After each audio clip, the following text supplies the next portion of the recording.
What's going on, my Lumineers, and welcome back to the madness. Today's video, it's all about my pick for the top two cards coming out in Shimmering Skies. We're going to look at each color scheme. I'm going to tell you what my second and first picks are and why I think they're that way. Now, I imagine that a lot of you are going to disagree with some of my picks. Let me know in the comments why you disagree. Let me know how wrong I am, but then also let's talk about it. Why do you think I'm so wrong? What am I missing? What combo piece or whatnot am I not seeing? But with that, let's go ahead and move my face and get started. So, starting with Amber, my pick for number two is hard. Okay, I had a lot of issues picking my number two, and I'll be honest, I was between Wreck-It Ralph and Prince Naveen. Ultimately, I picked Naveen. Now, first off, why was I kind of why was it hard for me to choose? Well, if you look at Prince Naveen, if you look at Wreck-It Ralph, they both have really great effects, what they are able to do, but they're both uninkable, which makes them hard. But ultimately, Wreck-It Ralph 7 cost is why I went with Prince Naveen. If you don't know what he does, he's a 4 cost uninkable, a 3/3 that quests for 2. He is a Singer 6, and it's beautiful. No. When you play this character, you may play a song with cost 6 or less for free. A lot of people out here, this is going to probably be the one that most people argue with because a lot of people are claiming that Prince Naveen is one of the, if not the best card of the new set. I disagree. I'm very hard pressed to put it into Steel Song at the moment. It's an amazing effect. It screams Steel Song, right? You get to play a song for free. But people were really hyped about Jim Hawkins, the 5 cost inkable 4/4 that quests for 2 that lets you play a location for free. And a lot of people will argue that Queen's Castle is the best card in the game. But yet, how often do we see Jim Hawkins play? It's because now you have to have 2 cards in your hand to make it work. And sure, Prince Naveen, if you have that other song, can be great. But if the only song in your hand is A Whole New World and you don't want to play A Whole New World, or it's Zeus and you don't have anything you want to Zeus, like whatever it may be, Prince Naveen just becomes a useless card that you can't even ink. And now you're just holding on to this card that you can play and it gets Medusa. It's one ice block away from getting hit with Sizu. It's all of these things when its effect might not even be used. You're playing an empty Jim Hawkins, right? And how good did we feel about that? At least Jim Hawkins was inkable. Prince Naveen being uninkable really hurts us as well because Steel Song already runs a whole lot of uninkables in most decks. So I picked it as my number two because its ability is really strong. If there is if there is a chance, then it will see play. It is a very strong card. Unfortunately, I just don't think that we have the support right now to be able to play this effectively. But Prince Naveen, my number two. My number one will come to no surprise. We have our old gal, Daisy Duck Donald's Date. Ladies and gentlemen, she is a 1 cost uninkable, a 1/4 quest for 2. Whenever this character quests, each opponent reveals the top card of their deck. If it's a character card, you may put it into their hand. Otherwise, they put it on the bottom of their deck. So, Daisy Duck is a 1/4. That's massive. It's a 1/4 on turn 1. Nothing can deal with a 1/4 on turn 1, turn 2 if they played it, if they're on the play. Turn 3, there's a lot of options. We have Sizu from Ruby, we have Brawl from Ruby, we have if Steel Song was able to play an Ursula on turn 2 into a Zeus on turn 3. There's a lot of options once you start getting to that turn 3 realm, but it's it can be difficult to get there because while people are playing Daisy Duck and questing up to 6, they're also playing their other cards. So now you have to start answering to a whole bunch of stuff, and it's not going to be easy. Daisy Duck is my number one pick for Amber. Crazy strong card, really going to shape the meta. Is it unbeatable? By no means, no. But it will shape the meta because you have to be expecting this. You have to be prepared for a Daisy Duck on turn 1.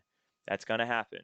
These pre-orders, do not pay it. All right, Daisy Duck Ultimate. Oh no, Daisy Duck is ultimately a super rare, which means this price will come down. Like maybe not at first, but it will drop.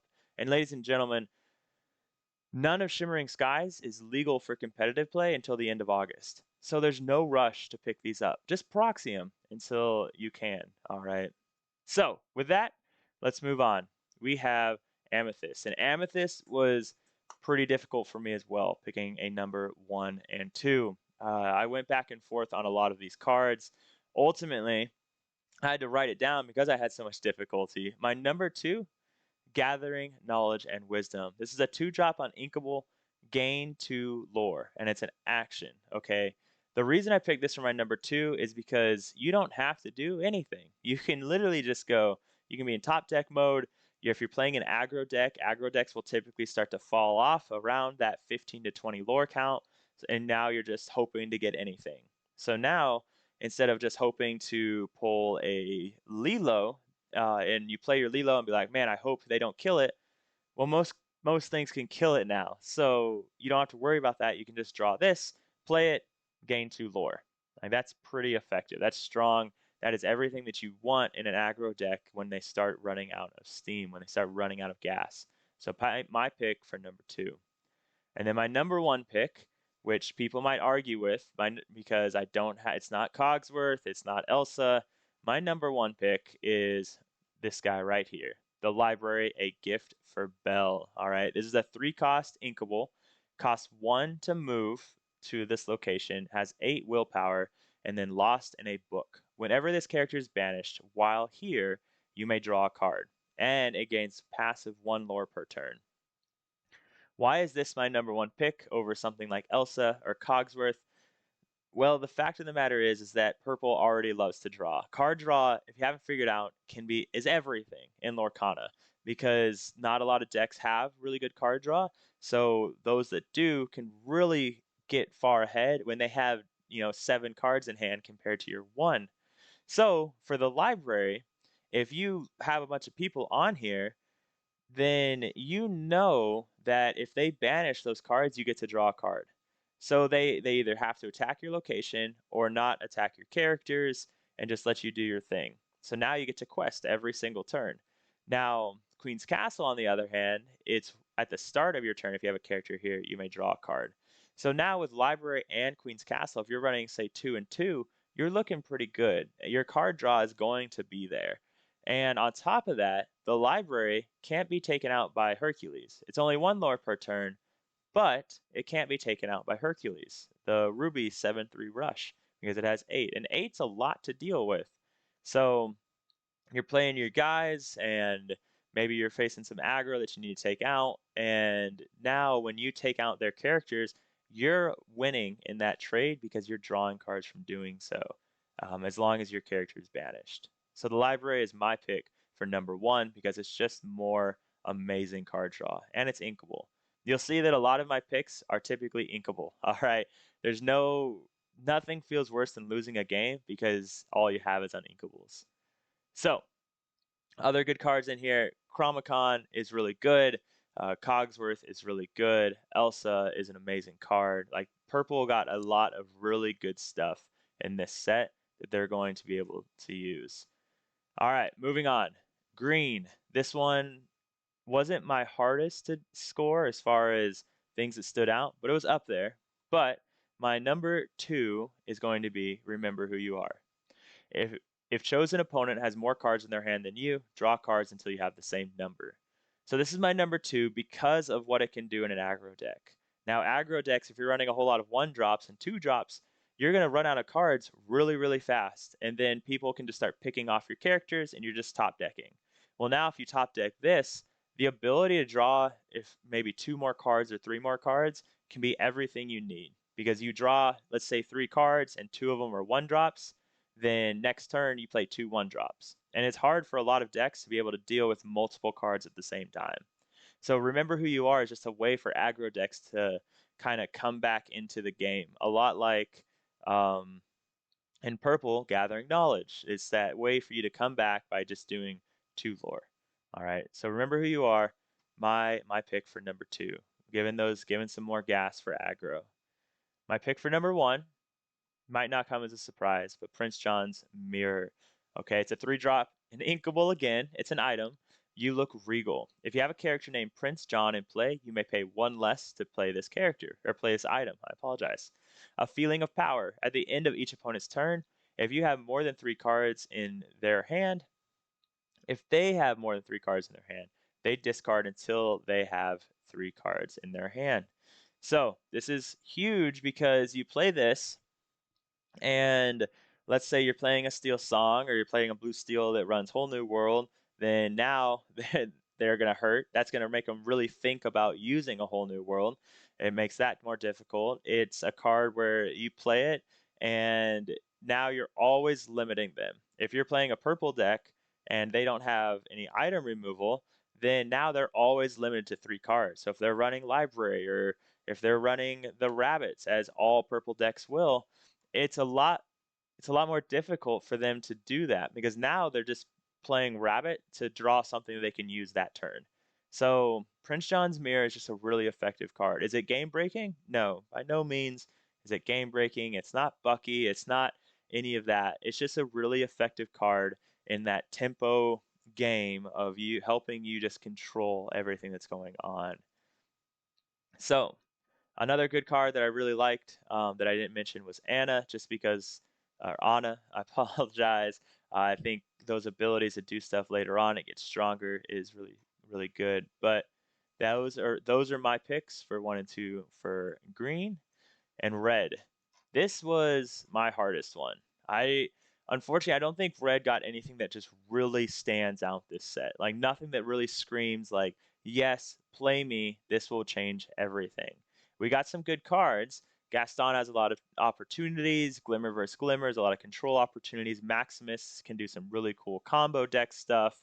Even the Donald Duck shift line isn't a bad option.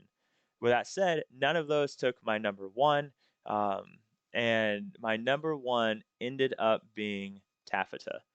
Now, Taffeta Mutton Fudge. All right, she's a 4-cost inkable. She's one of our speeders. She's a 3/3, a shift 2, new roster. Once per turn, when this character moves to a location, gain 2 lore, and she quests for 1. So the reason I chose Taffeta for my number 2 is because of what she can do. Like I said, nothing really stood out to me here. But if you're running Taffeta and you're running some of these new cheaper locations, maybe you're running Jim Hawkins, maybe you're running Magic Carpet that lets you move for free. Like Taffeta's stuff can really add up, and you don't even have to exert her, which means that you're she's pretty safe. All right. So if you shift into her on turn 2, then that's a lot of opportunities. It's going to be difficult to move her to a location because no locations cost 0 yet. But on turn 3, maybe you played a location that costs 1, and then you can move her. So not a game-breaking card by any means, but I like what she could possibly do. I'm intrigued by the speeders, that location type gameplay with the red purple. My pick for number one is partly because of Taffeta, or mostly because of Taffeta, but Sugar Rush Speedway. Okay, it's a 1 cost. It's an uninkable. It costs 0 to move here, 5 health. Sugar Rush Speedway starting line location. Once per turn, you may tap chosen character here and deal 1 damage to move them to another location for free. Um, Again, I chose this strictly because of what you could possibly do. Is this going to be played early on? Go, go no. If an aggro player sees you play this, they're feeling pretty safe in their win. So early on, this will not be played. But I like the opportunities that something like that and Taffeta, the kind of the combo stuff that you can start doing with all of the location stuff to quickly run away, to be able to do stuff. Because if you played that on 1, then you played, let's say, this Taffeta on 2, and then shifted. Now you gain 2 lore, and you can quest for 1. There's just a lot of opportunities. You can even bring a Radigan's Party, and maybe you move, um, next turn you move to Radigan's Party, and that gets 2. Just lots of cool opportunities. Nothing game breaking by any means, and it won't be played in the beginning. But those are my picks for Ruby.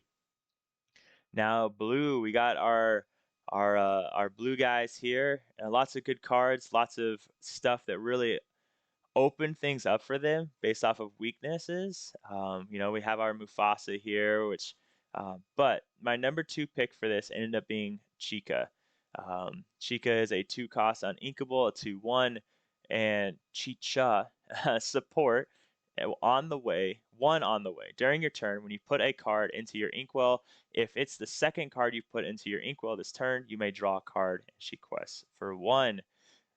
Most of the time, you won't end up questing with her. You'll just let her do her effect. But the reason I like Chicha is because blue's already putting multiple cards into their inkwell at a time. But then, if they're not drawing into their wheels, their whole new worlds, or their flavershams, Chicha gives us that ability to continue to refill our hand. So now instead of losing now we're only losing 1 card per turn when we ink 2 cards. So she just offers a lot of opportunity for you to get through your deck, to draw the stuff you need, and that support is can be really powerful as well. For you to put on something. Maybe you're playing blue steel, you put it on a Smee, and now Smee is a 5/3 that's a lot of damage. Maybe they don't expect you to do it, and you hit into a Flaversham for 5 and something else to take Flaversham out. But Chicha, just what she gives Blue the ability to do, that continuous card draw without having to rely so much on wheel, is pretty strong. My number one pick is going to be something I already made a video on, so it should come as no surprise. But my number one pick is what I believe to be the strongest card in the entire set 5, Shimmering Skies, is Cusco Selfish Emperor. All right, he's a 6 cost inkable. He's a 3/5 placement. When you play this character, you may put chosen item or location into its player's inkwell, face down and exerted, and then by invite only. For 4 ink, your other characters gain resist +1 until the start of your next turn. Any quest for 2. I think Cusco is still the strongest card of the next set. Just what he does is so big for blue, blue red, blue steel, blurple, or blue purple. The fact that he can see your location and say no, go away, like no location for you, no touchy, right? No location for you, and now I get a body that quests for 2. So it's a huge tempo play that just really hurts. On top of that, it puts it into the player's inkwell. Now that is massive because if maybe you're playing an inexperienced blue player and they play their lucky dime early, well now Cusco comes in and sees your lucky dime, puts it into your inkwell, and now you can't get lucky dime back with Tamatoa.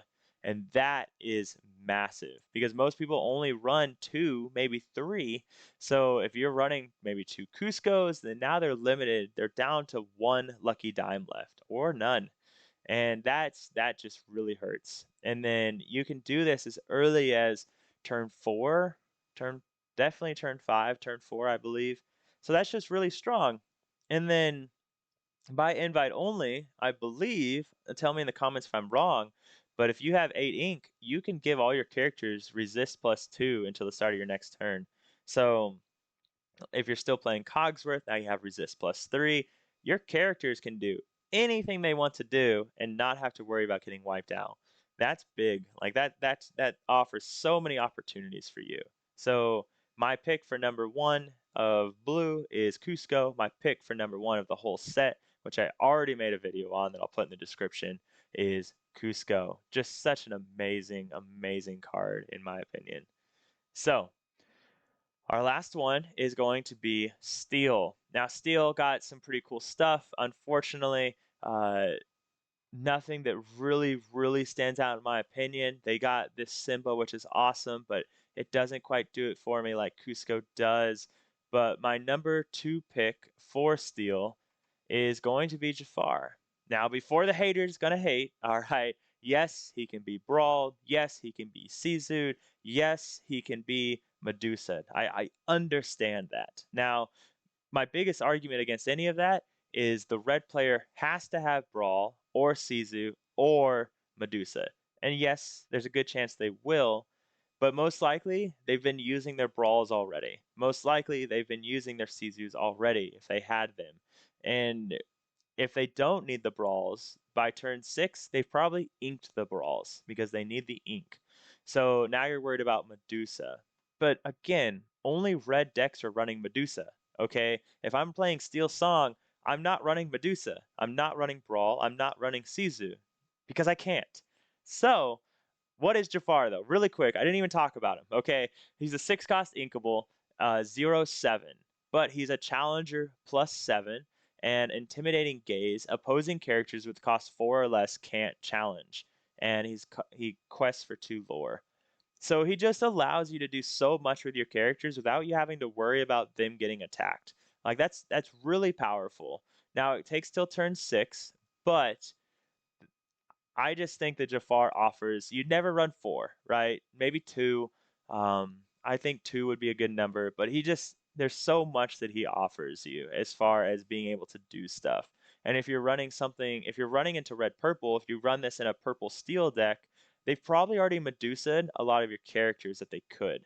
So now you play Jafar, and now he can go into stuff. And if you run Poe like you should in purple steel, then he has bodyguard, and they can't attack your Jafar into his 0 attack anyways. So I just think Jafar has a lot of abilities if people can get past the well, he can be Medusa. Again, your cards can only be Medusa if two things. They have to be running Ruby and they have to have Medusa in their hand. Okay. So he's my number 2 pick. My number 1 is going to be probably no surprise, but Pete. I'll start over. Pete is a 3 cost inkable, and he's a 3/3. Blow the whistle. When you play this character, opponents can't play actions until the start of your next turn, and he quests for 1. So this means that next turn they can't be prep, they can't sing, they can't draw with friends, they can't take something out with Be King Undisputed. Like lots of opportunities here. They can't grab your swords. So he can do a lot. Now, is he game breaking? No. Okay, he's not game breaking. People are freaking out. The only time that this might be game breaking is if you run into a Blurple deck that just happens to have Pete, that just happens to have the ink, and happens to have all the bounces. So that's when they could say, okay, I'm going to play Pete over and over and over and over again. And so if you play a character next turn, then I'll play Pete and I'll bounce it with a rabbit or whatever it may be. So then they can abuse it. But that means they have to have everything to do so. They have to have that combo. So I think Pete is going to be a really strong card. He's not as meta shaping, as game breaking as everyone thinks he is. Okay. It's just, he is a strong card without a doubt. What he does is just so great.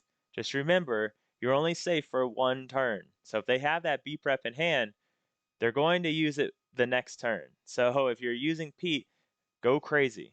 Quest with everything. All right. And then understand that B prep is coming down. All right, so those are all my picks for the top 2 cards from each color scheme, okay? Again, you may agree or disagree, especially with purple, especially with blue, and especially with ruby, but I think I'm pretty spot on for a lot of stuff. But I'd love to hear what you guys think. And I just thought, just for funsies, we're going to pick I'm going to choose what I think is the best enchanted. And I'm not saying skill wise or what it does, just pretty. I think what I think is the prettiest enchanted. My pick for number 2, I've put a lot of thought into this, but my pick for number 2 has to be Snow White. Okay, I just think that that is just so regal from a princess, a knight, a hero. I just think that this I can't wait to see it in person, but I love how just regal this is. I love the artwork on it. I I'm just really impressed with this one. My number 2 is Mufasa. Okay, I saw this in person already. It is just gorgeous. The way these flowers or what the blue here is, the way they pop out, the way they cover Mufasa, just everything about this enchanted is just so gorgeous. Like this will be the enchanted to chase. Even if it sees no play, the fact that it is so pretty, I can't imagine there's a world where it's not the most expensive one in this set. I do like the Scar. This would probably be my number 3. Just not a huge fan of, all the green. Green's not my favorite color, but it is extremely pretty. and I think that's a really good one as well. I didn't even notice the drawing right here up in the corner. But so, ladies and gentlemen, those are my picks. That is what I think the the top 3 most pretty enchanteds are. Those are what I think the top 2 cards are from each color. Again, let me know what you think in the comments, all right?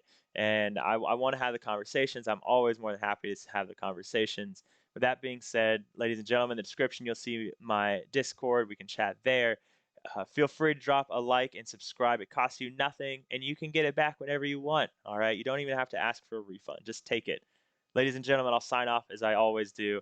Drink your water, do your push ups, be happy and healthy. All right. As long as we're happy and healthy when we take care of ourselves, then we get to do cool things like watch YouTube. We get to play Lorcana, have 9 hour set champs, whatever it may be, all because we're taking care of ourselves. And if we're all happy and healthy, then what a better world we'll live in because maybe we just treat people better. So, ladies and gentlemen, I'm signing off. Have a great night. I'll talk to you soon.